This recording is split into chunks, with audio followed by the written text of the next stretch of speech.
Bienvenidos un día más a la Brújula Biológica, el canal de YouTube que va siguiendo la asignatura de Biología de segundo de bachillerato. En el día de hoy vamos a terminar el bloque F y las entregas de esta serie durante el curso 2024-2025. Nos quedarán dos bloques que empezaremos a abordar a comienzos del curso siguiente. Para hoy tenemos un tema muy interesante que es el referido a los tipos de inmunidad, a las vacunas, a las enfermedades infecciosas y también a las patologías del sistema inmunitario. Como seguimos en primavera y tenemos nuestras calles y paseos llenos de árboles en flor, os he traído aquí la imagen de una Melia cederas, donde podemos ver cómo este árbol está cargado con las flores de este curso presente y los frutos que están cayendo del árbol, esas bolitas de color anaranjado, que son del curso pasado. Toda una maravilla para la vista y para los sentidos disfrutar de esta floración excepcional que se está produciendo en esta primavera. Sin más espera, comenzamos. En el cuadrante de los saberes básicos y los resultados de aprendizaje, consideramos tres bloques dentro de este vídeo, de esta entrega. La primera la vamos a dedicar a la inmunidad natural y artificial y a sus diferentes tipos. La segunda a las patologías del sistema inmunitario. Y la tercera a un estudio básico de las enfermedades infecciosas. Comencemos por refrescar la memoria con la definición de inmunidad y los tipos de inmunidad que existen. Recordemos que ser inmune a una infección significa estar libre de que el microorganismo que la produce nos pueda invadir y desarrollar en nosotros la enfermedad. La inmunidad nos la proporciona nuestro sistema inmunitario, igual que tenemos un aparato digestivo, un sistema circulatorio o reproductor, tenemos un sistema, es decir, un conjunto de tejidos, órganos, células y moléculas que nos protegen contra estos agentes patógenos. Es el sistema inmunitario.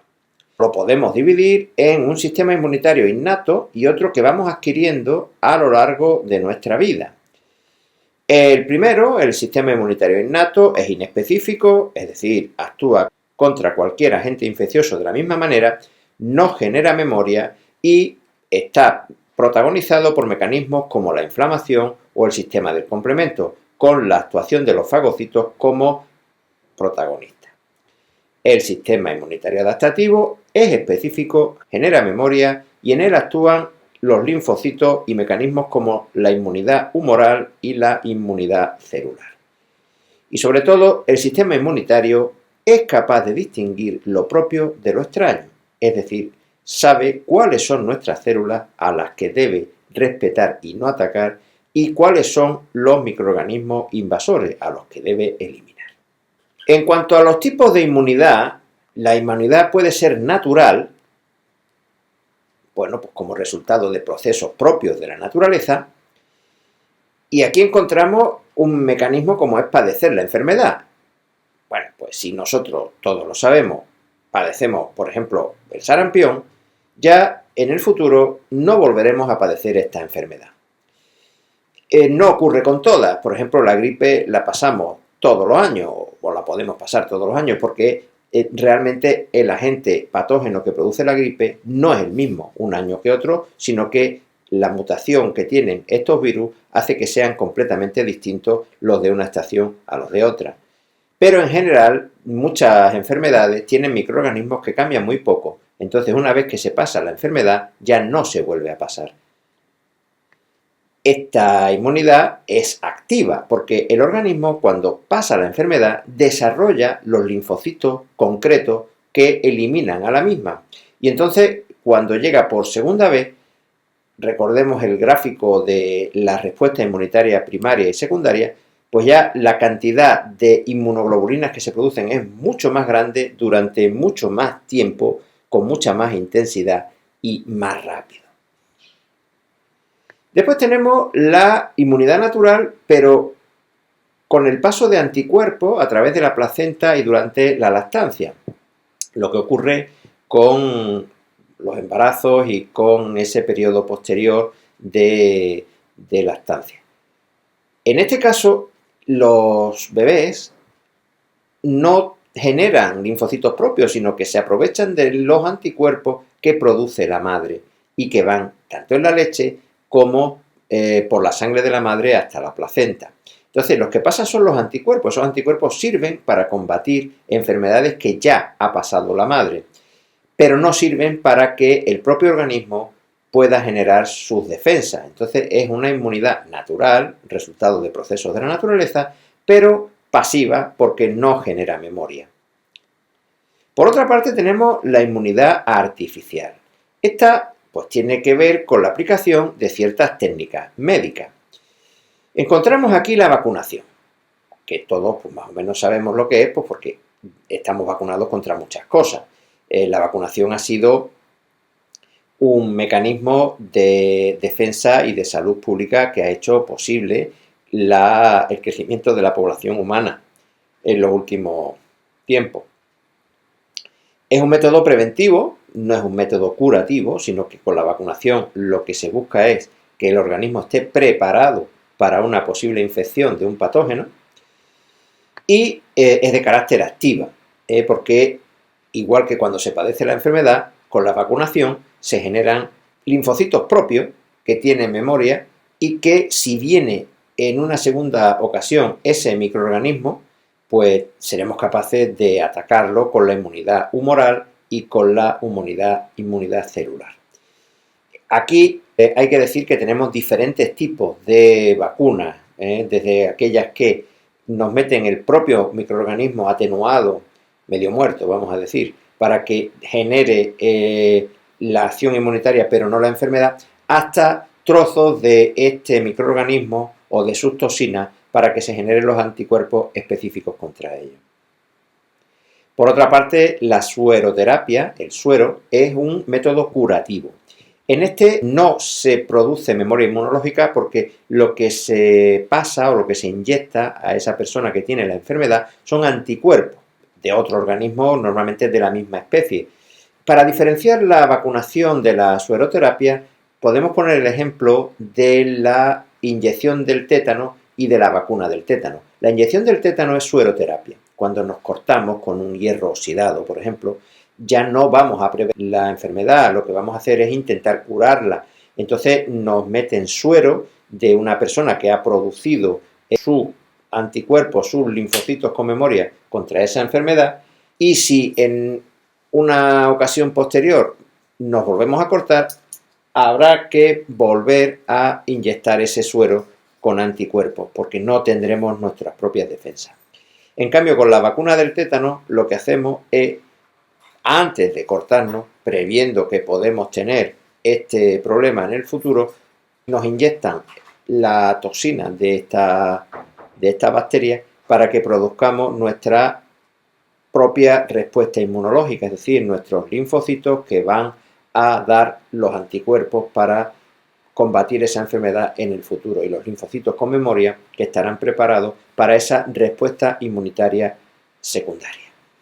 En el capítulo dedicado a las patologías del sistema inmunitario hay que empezar comentando qué es eso de la tolerancia del sistema inmunitario.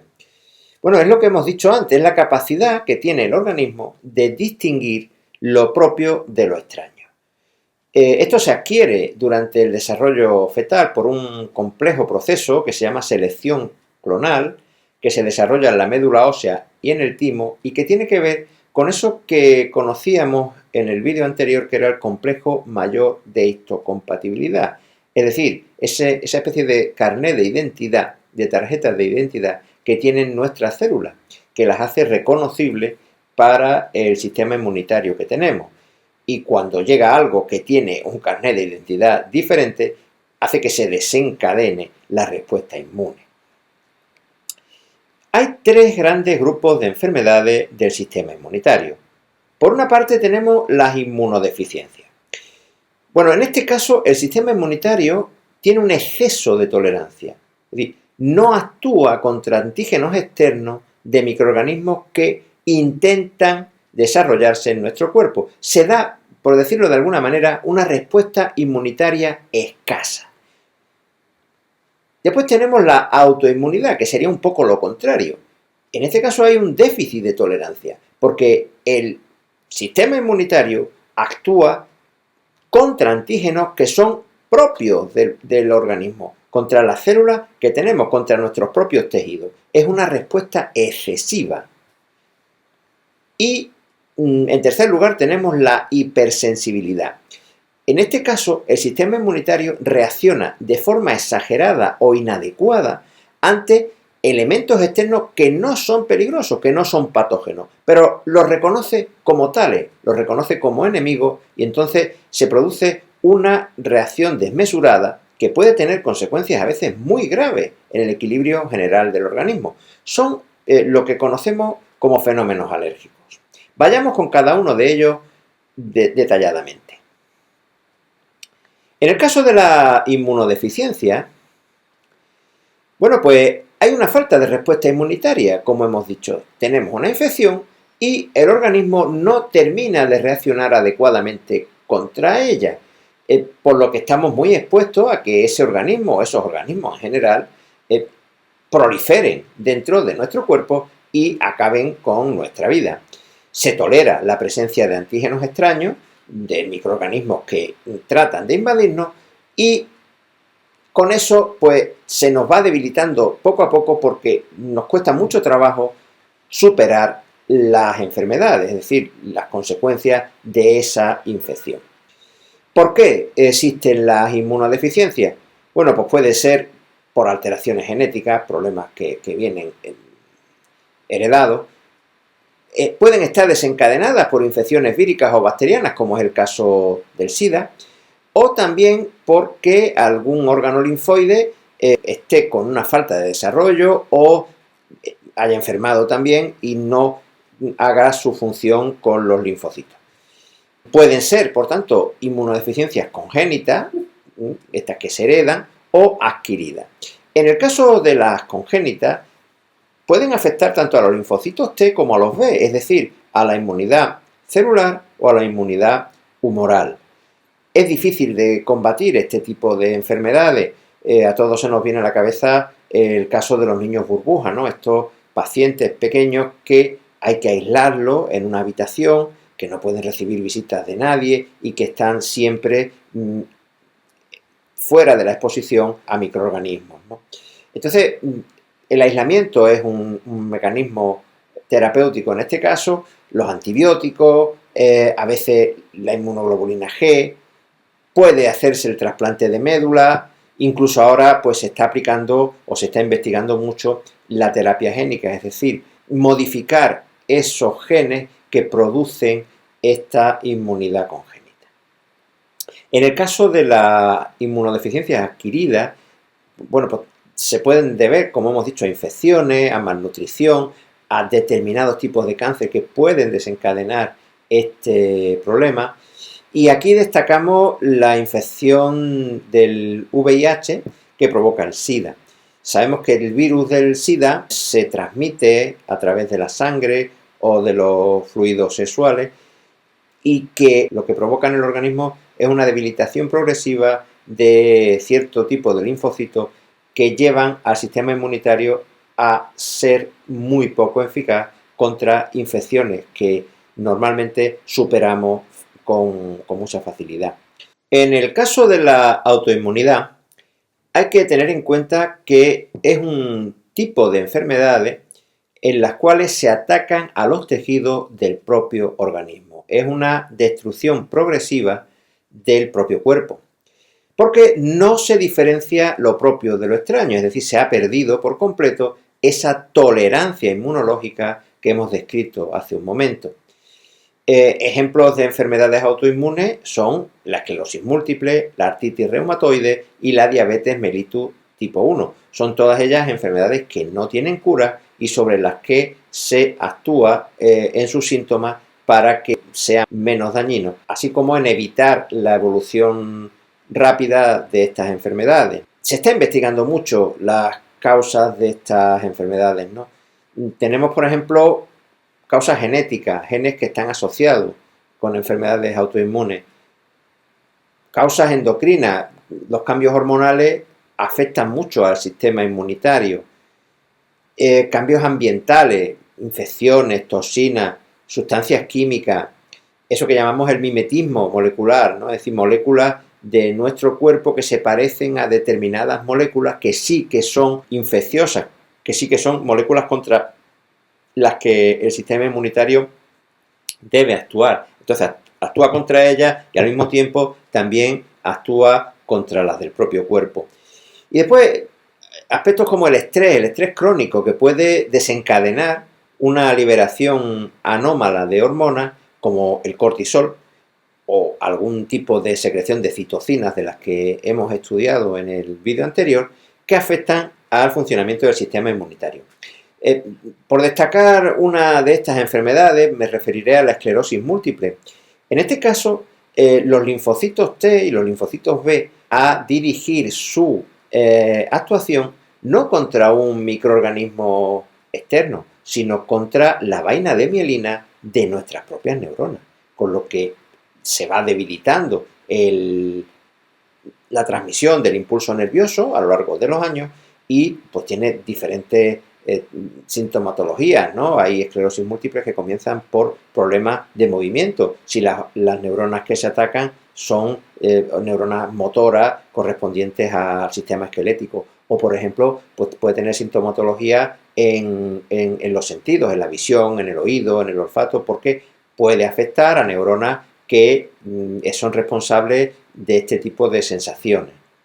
Entonces son, como digo, un tipo de enfermedades graves, enfermedades degenerativas, que lo que se hace con ellas en la actualidad es tratar de retrasar su evolución y su sintomatología. Pero estamos todavía investigando, se está investigando mucho cómo poder acabar con ellas. Las causas, como hemos dicho, son variadas y difíciles, pero se está investigando mucho para poder combatirlas con éxito. En el caso de la hipersensibilidad, recordad que se da una respuesta inadecuada del sistema inmunitario, una respuesta que suele ser exagerada, exacerbada, porque combate a un elemento que no es ni siquiera un patógeno, un grano de polen o un poco de níquel, no son elementos que nos van a producir un problema en nuestro cuerpo. Sin embargo, el sistema inmunitario lo reconoce como algo sumamente peligroso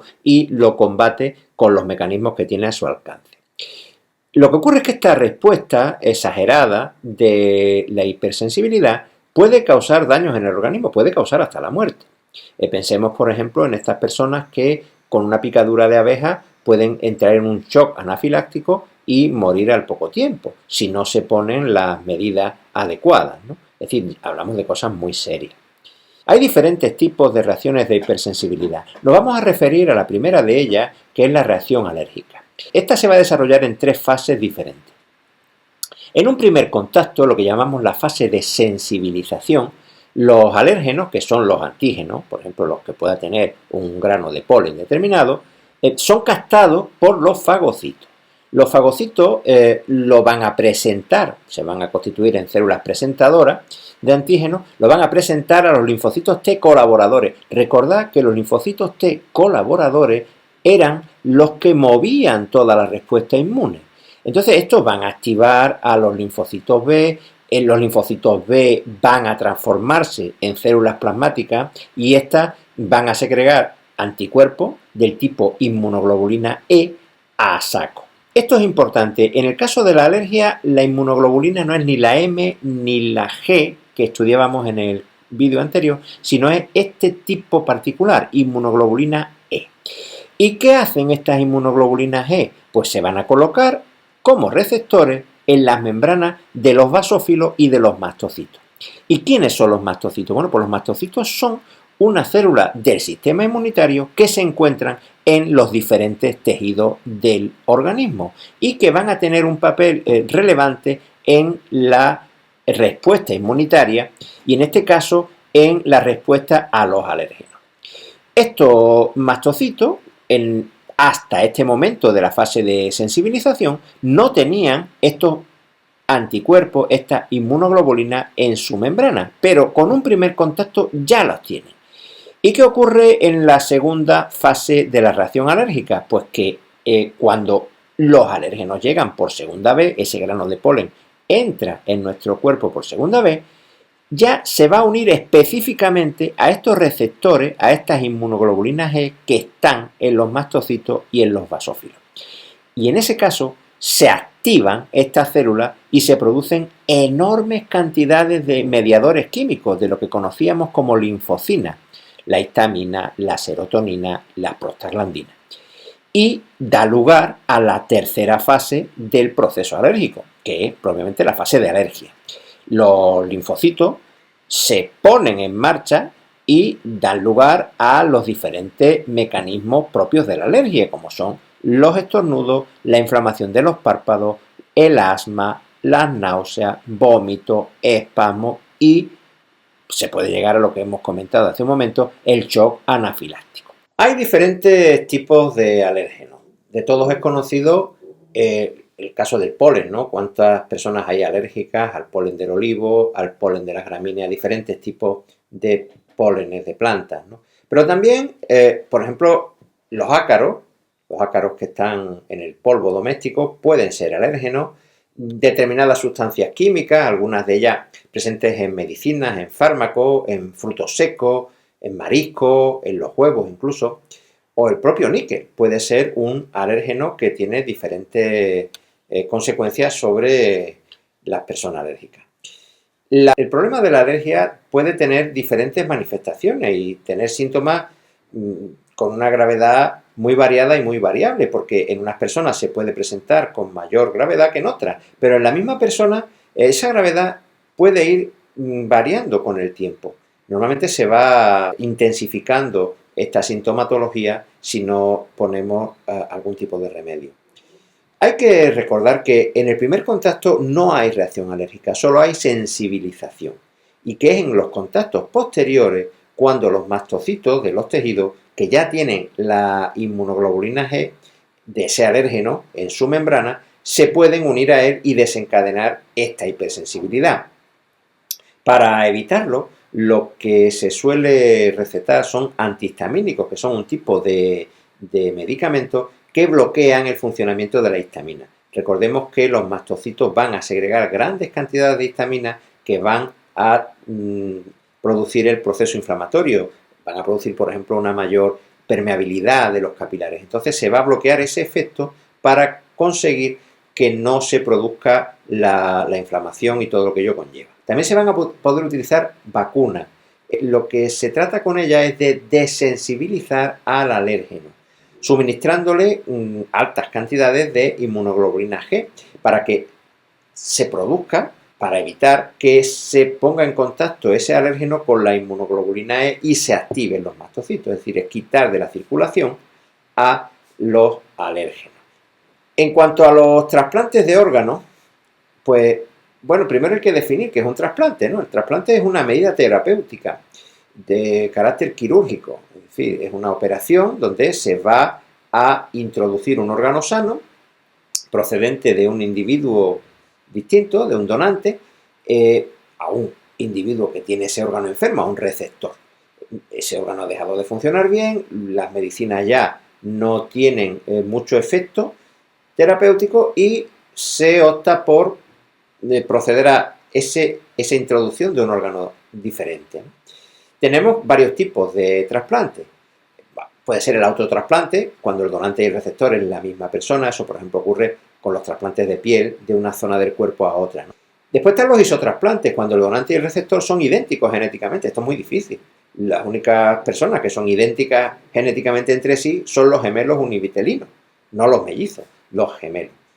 Después tenemos el alotrasplante, que es el trasplante más generalizado, ¿no? Es decir, cuando el donante y el receptor son de la misma especie, pero, claro, evidentemente son diferentes genéticamente, ¿no? Aquí pues tenemos los conocidos trasplantes de riñón, de hígado, de páncreas, de córnea, de corazón. Y por último tenemos el senotrasplante, cuando el donante y el receptor son de especies distintas. Se está investigando mucho con los trasplantes de órganos de cerdo que tienen unas características que los hacen más parecidos que otras especies a la especie humana. tanto el alotrasplante como en especial el senotrasplante van a tener problemas de lo que vamos a ver a continuación, que es el rechazo inmunológico. ¿Por qué se produce esto? Bueno, a ver, el problema de los trasplantes no es tanto el procedimiento quirúrgico para hacerlo, que es algo admirable, desde luego, y hasta no hace muchos años era imposible, ¿no? Era solamente una quimera trasplantar el corazón de una persona a otra y que esta persona viviera con el corazón de otro ser, ¿no? Hoy es posible, es habitual, es común. El procedimiento quirúrgico o todo lo que rodea, todos estos mecanismos y protocolos que rodean al trasplante, pues están muy bien estudiados y están muy bien establecidos, ¿no? Se hace con rapidez, con eficacia, con seguridad, se cumple la normativa vigente. Es decir, esto en particular en España, que está a la cabeza desde hace más de 20 años del número de personas que se hacen donantes de órganos, pues es algo maravilloso. El problema al que me refería es el del rechazo inmunológico. Porque el sistema inmunitario de la persona que recibe el trasplante no reconoce a ese órgano como propio.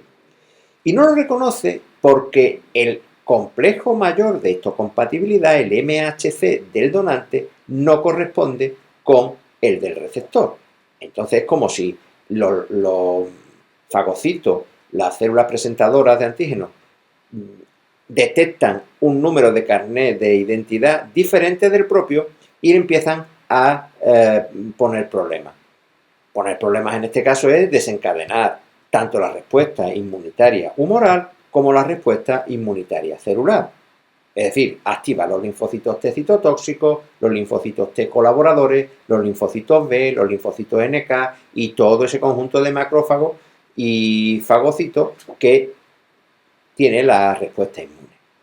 Cuanto más diferentes sean los complejos mayores de histocompatibilidad entre donante y receptor, pues también será mayor el grado de dicha respuesta inmune. Por eso, siempre antes de un trasplante, sabéis que hay un estudio previo de si es posible, si es compatible este órgano con esta persona. Claro, entre familias las diferencias genéticas son menores y es más fácil encontrar una similitud de esos complejos mayores de histocompatibilidad, pero en muchos casos ni aún así. Para evitar, pues siempre va a haber alguna diferencia, no sé que sea un alotrasplante o un isotrasplante, siempre va a haber alguna diferencia entre los donante y receptor. Claro, para paliar esto se utilizan los inmunosupresores, que son medicamentos que atenúan la respuesta inmunitaria. Es decir, van a hacer que tanto la respuesta humoral como la respuesta celular sean más débiles y no haya este ataque al órgano que ha sido trasplantado. Pero claro, esto al mismo tiempo también nos debilita frente a las infecciones generales de cualquier microorganismo. Por tanto, estaremos protegidos contra el rechazo de ese órgano, pero estaremos expuestos a cualquier microorganismo que trate de desarrollarse dentro de nuestro cuerpo. En el tercer capítulo de este vídeo nos encontramos con las enfermedades infecciosas. Bueno, lo primero que hay que saber es qué es una infección. Bueno, una infección ocurre cuando un microorganismo patógeno logra penetrar y desarrollarse en nuestro organismo. Eso puede provocar una serie de consecuencias negativas para el mismo, lo que conformará la enfermedad infecciosa.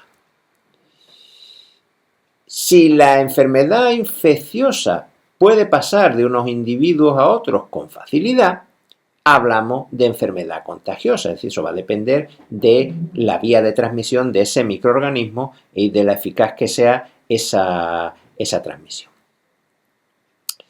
¿Cómo se puede producir la entrada de los microorganismos patógenos en nuestro cuerpo? Pues hay diferentes mecanismos, diferentes vías de transmisión. Tenemos la vía aérea. Pues se inhalan los patógenos del aire que pueden estar presentes en las microgotitas que hay, lo que resulta de un estornudo, de una tos o incluso cuando hablamos también soltamos pequeñas gotitas en las que pueden ir estos microorganismos, ¿no? Entran a través de las mucosas, del epitelio respiratorio fundamentalmente, ¿no? Así se transmite, por ejemplo, la gripe, así se transmite el COVID, y por eso es tan fácilmente contagiosa esa enfermedad, ¿no? Porque son partículas muy pequeñitas que van entrando a través de la nariz, a través de la boca. Después tenemos otro tipo de infecciones que van por la vía digestiva, a través del aparato digestivo, con la ingestión de alimentos que están contaminados por esos microorganismos. O sea, si nos comemos una tortilla o un huevo en mal estado que tenga la salmonela, pues esta va a entrar a través de ese alimento hasta nuestro intestino, y a partir de ahí pues se va a desarrollar dentro de nuestro cuerpo. Un tercer tipo de microorganismos van a entrar a través de la vía sexual, es decir, a través del epitelio urogenital fundamentalmente o faríngeo, por contacto con fluidos sexuales que tienen ese microorganismo, por ejemplo el semen o fluido vaginal. Otros van a entrar a través de la piel. Sabemos que la piel es la barrera primaria, pero la piel puede tener heridas o microheridas, o incluso puede entrar a través de las mucosas, de la boca, que también pueden tener heridas. Y por último, pues la vía parenteral, la entrada de patógenos, entra directamente al sistema circulatorio. Esto se produce normalmente por la inoculación de estos microorganismos a través de un vector, es decir, la picadura de un insecto, la picadura de una garrapata, entra dentro de nuestros capilares sanguíneos y empieza a diseminarse por el sistema circulatorio. También puede ser por contacto con heridas sangrantes, es decir, si tenemos una herida nosotros y nos ponemos en contacto con una herida sangrante de una persona que está infectada, pues también entra directamente por vía parenteral o por fluidos que estén contaminados, en una inyección o en un fluido que esté con ese microorganismo.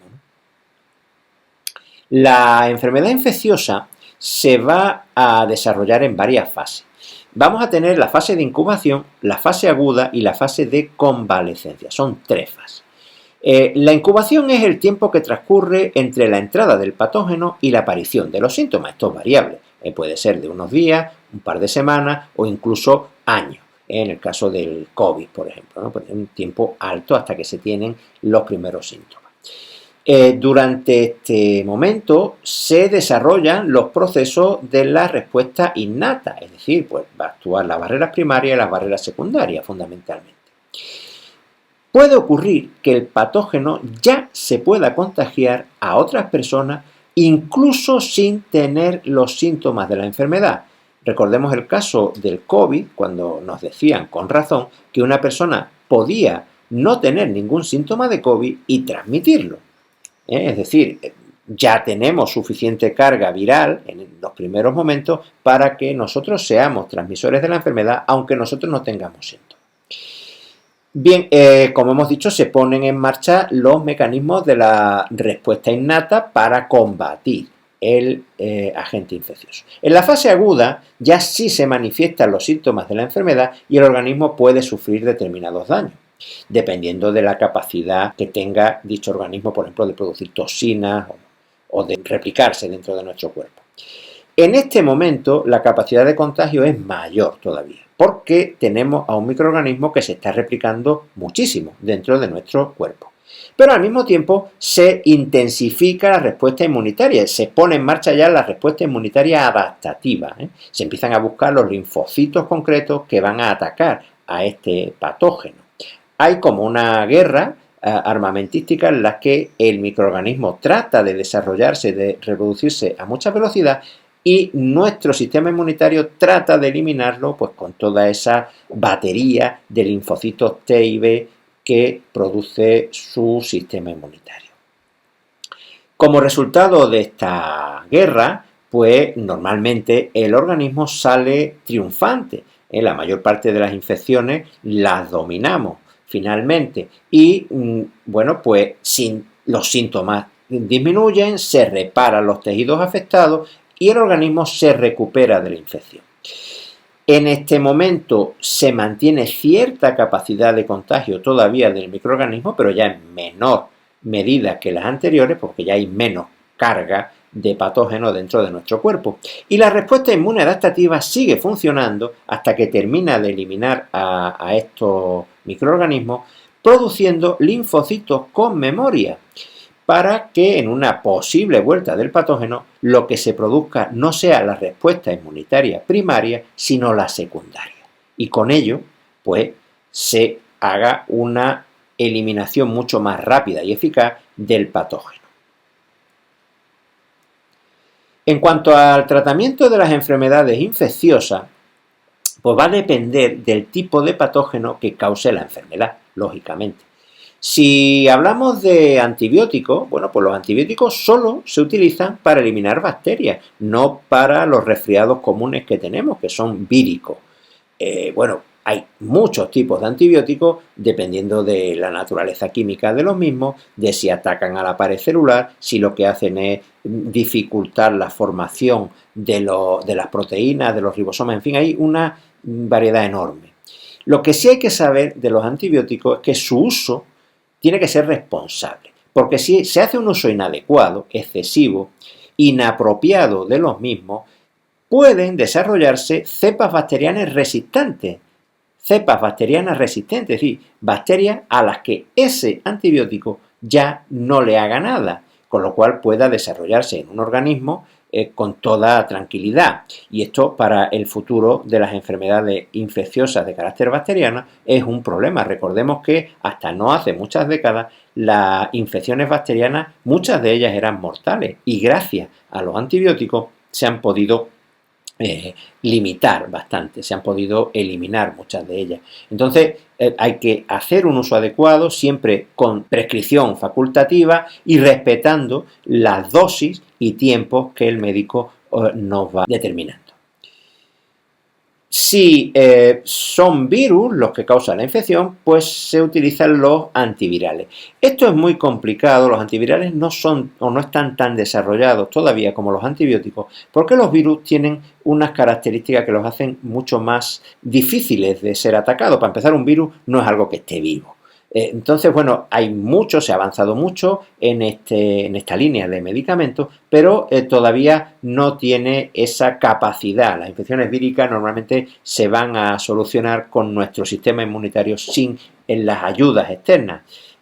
En algunos casos es imposible, ¿no? Y entonces, bueno, pues la enfermedad se convierte en mortal, ¿no? Pero la mayor parte de los casos es nuestro sistema inmunitario el que la elimina. En el caso de los antifúngicos, pues bueno, se combaten a los hongos son bastante difíciles de eliminar. Lo que pasa es que los hongos en general van a invadirnos, van a tener infecciones de carácter en la piel, sobre la piel, ¿no? Sobre las uñas. Claro, pues no son tan graves como las que se nos meten dentro de nuestro cuerpo. Entonces, la aplicación tópica, es decir, sobre la piel, va a ser suficiente. Hay infecciones de hongos que sí que van por dentro del organismo y que van a requerir pues una aplicación de medicamentos por vía oral o por vía intravenosa. Pero en estos casos la verdad es que son enfermedades muy difíciles de combatir.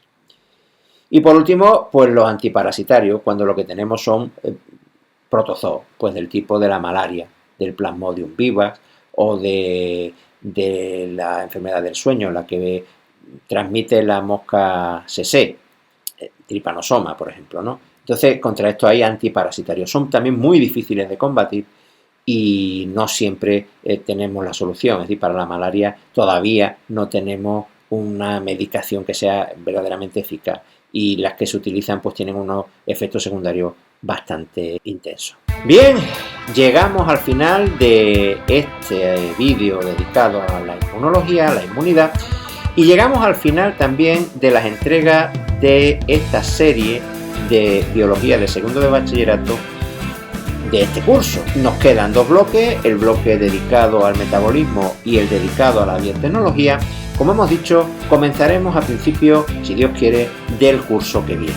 Espero que os haya gustado y sobre todo espero que os sirva para terminar adecuadamente este curso de biología y la prueba de acceso a la universidad que tendréis en pocas semanas. Os deseo mucha suerte para ello. No obstante, es posible que haga también un vídeo para preparar ese examen, para buscar estrategias de estudio y de elaboración del examen de acceso a la universidad. Ahí os traigo la imagen de un granado cargado de flores que en breves semanas se habrán convertido en el conocido fruto de la granada. Bien, solo me queda deciros que le deis al me gusta para que el vídeo se vaya posicionando y llegue a más gente, que os suscribáis a este canal si aún no lo habéis hecho, porque así, dándole a la campanita, recibiréis puntualmente cada nueva entrega de esta serie. Pasaros por la otra lista de reproducción, esa que se llama Ecosistema de Chiclana, porque en breve iré subiendo entregas sobre lagunas, arenales costeros, pinares, marismas y todos los ecosistemas que tenemos en nuestro término municipal. Ya hay varios vídeos disponibles. Pero ante todo y sobre todas las cosas, como os digo siempre, nunca os olvidéis de ser felices. Hasta la vista.